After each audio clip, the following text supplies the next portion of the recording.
At 7 o'clock, we have Florida Atlantic, who went 4-8. Charlotte Michigan State, who also went 4-8. Michigan State favored by 11.5 points on the Big Ten Network. Daniel Richardson for the Owls went 208 to 318, threw for 2,001 yards, 13 touchdowns, 10 interceptions. Larry McCammon III had 149 carries for 681 yards and 5 touchdowns. And LaJohntay Wester had 108 catches for 1,168 yards and 8 touchdowns.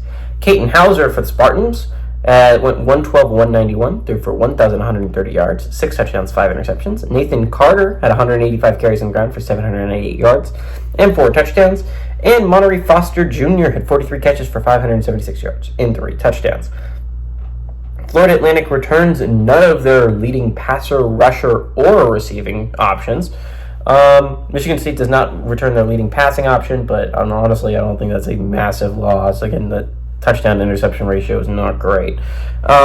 Carter and Foster both return for them, regardless. Michigan State is 3-0 against Florida Atlantic all-time from 2008 to 2011. They played those 3 games. Closest game was 13 points, so it hasn't exactly been close any of these times, especially not as close as the spread is indicating right now.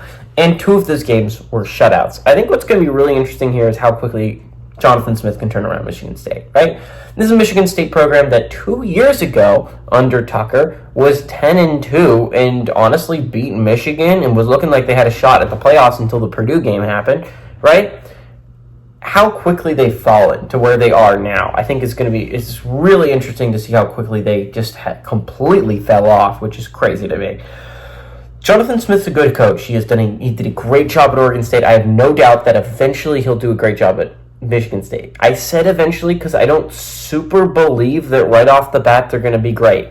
Sorry, I just don't think that that's going to be the case, right? I don't think right off the bat they're going to have this great success. It's hard. It's hard to build a program.